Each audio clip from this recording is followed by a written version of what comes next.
AM 630 KSLR. Welcome to another exciting episode of Believers in Business. I'm Baron Wiley. So glad you're joining us here today.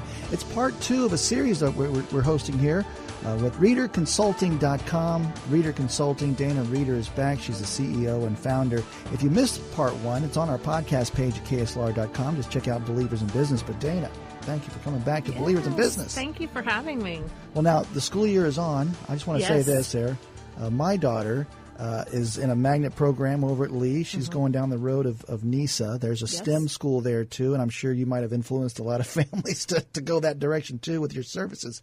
Let's back up again and just tell us, what do you do and how you help families get children on the right track in the way that they should go?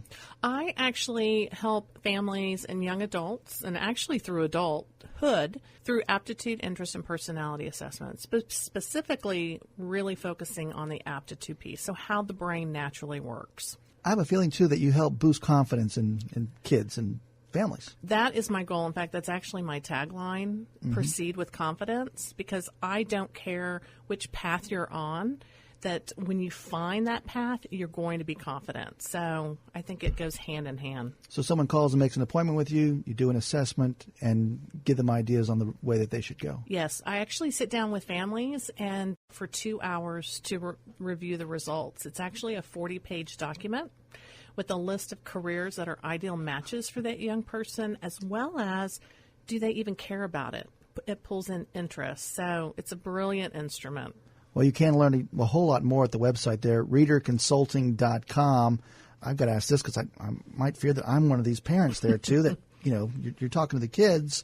Let me ask this, though, and even adults. You help adults in their career paths. I do, absolutely. The oldest that I've worked with right now is 55-year-old, and she was in California. So, oh, wow. Yes. Well, back to my, observation there, too, are these things called helicopter parents that are involved. How do you deal with that? Is that an issue? Well, I always say parenting is the hardest job on the planet.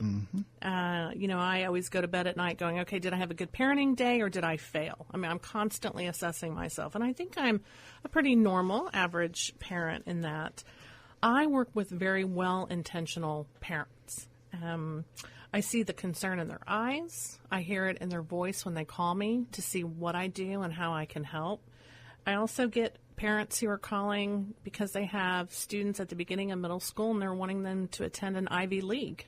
I provide a lot of clarity that I'm not the person that's going to help them get into Ivy Leagues. That's not where my passion is. My passion is helping young adults figure out what careers are good for them. And if that Ivy League happens to have the career, wonderful, somebody can take that piece and help them. But it really is, I think, being a mediator between the parent and the young adult.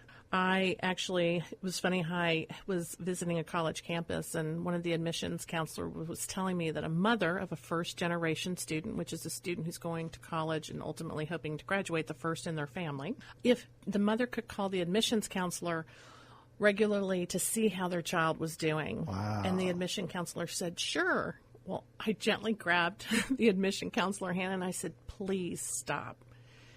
You're making decisions based on the information that you've had, and you've determined that this college is right for your child.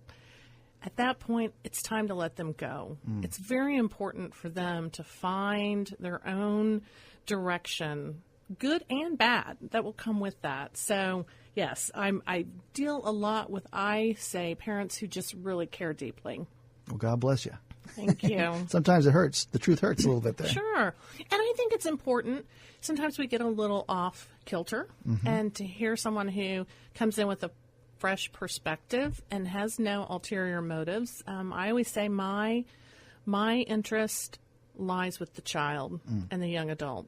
Excellent. We're talking to Dana Reader, the CEO and founder of Reader Consulting. ReaderConsulting.com is where you can learn more right now. And if you'd like to make an appointment, and call her at 210-646-4524, 646-4524. And briefly just tell us when they come in and make an appointment and they sit down with you, where do we start? Do we need to bring anything?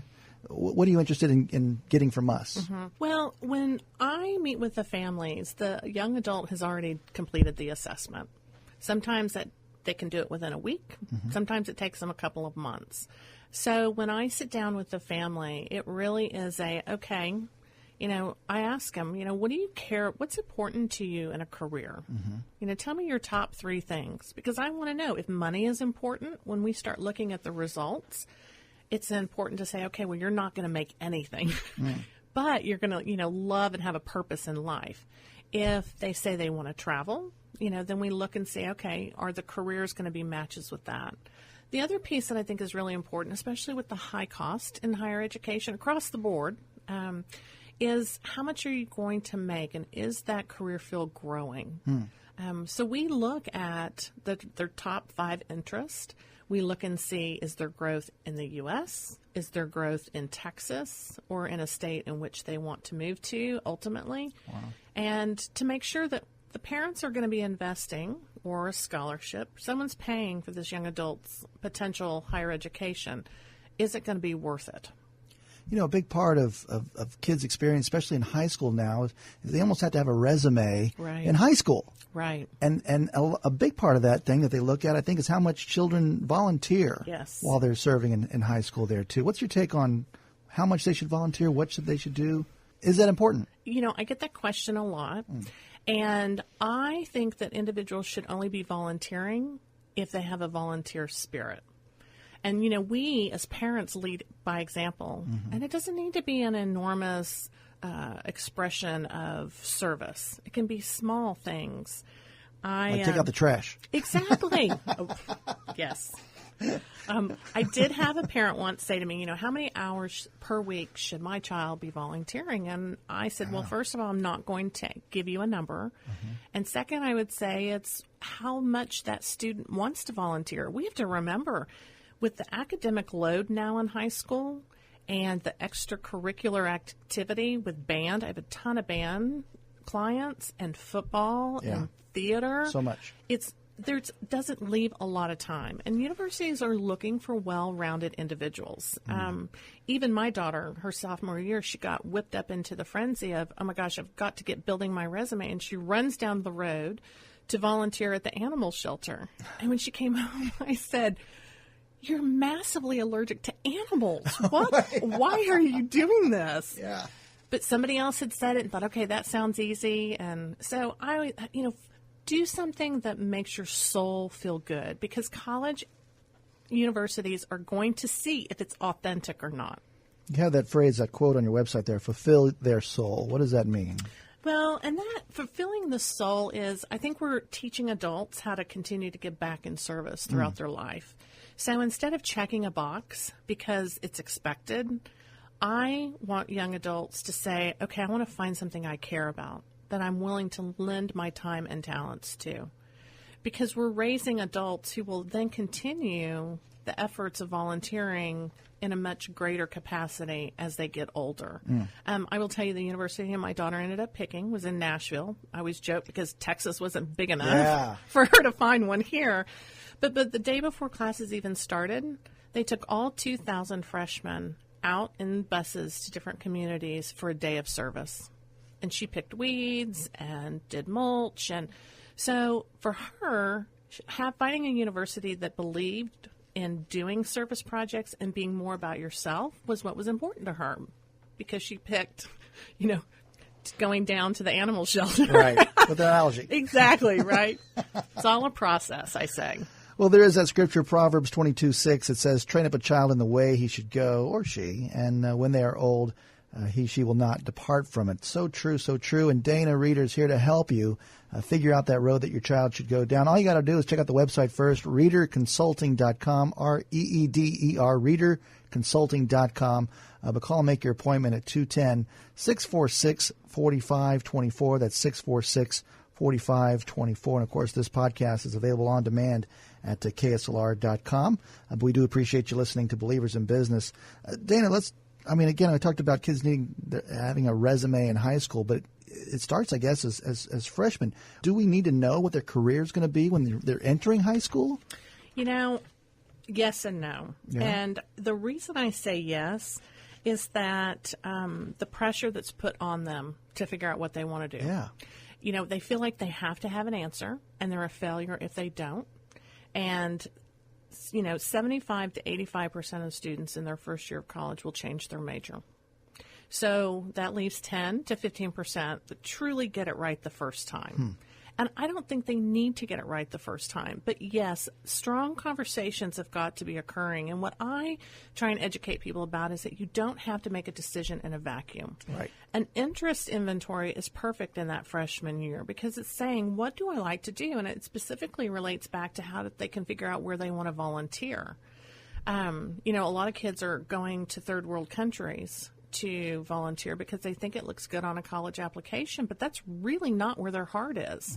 And they see that as they go through the application process. Universities see that. So I think the interest is a great way to start having a conversation. I think they do need to start identifying what their God-given talents are. If they're great at science, then pursue science. As parents, we need to give them all the different opportunities. My younger daughter loves the ocean. So it's all about dolphins and whales and, scuba diving and all that good stuff, guiding her down to what potentially could be her path. We don't know. She's 13. Right. So I think just giving them options of things to explore and doing things within their freshman year. And I say have a plan your work and work your plan. So if you want to be in band, are you going to do that for all 4 years? Are you going to do tennis? Are you going to do what sports, theater? Are you going to be involved with that? But then as you have during your freshman year, kind of outline what you want your 4 years to look like because it's going to go very quickly. All right, I'm a parent. I've got a freshman in high school. I've got a 7th grader in middle school there. Just give me some quick advice on what I need to do today. Besides, call you. What's the first question I should ask you? Well, the first question is it's not too late. Yeah. To figure it out. Cool. And I think, in that 7th, 8th grade year, start having some conversations, but just don't lose clarity. Take a deep breath. Know that there are resources out there to help. Guide, direct, and empower the young person.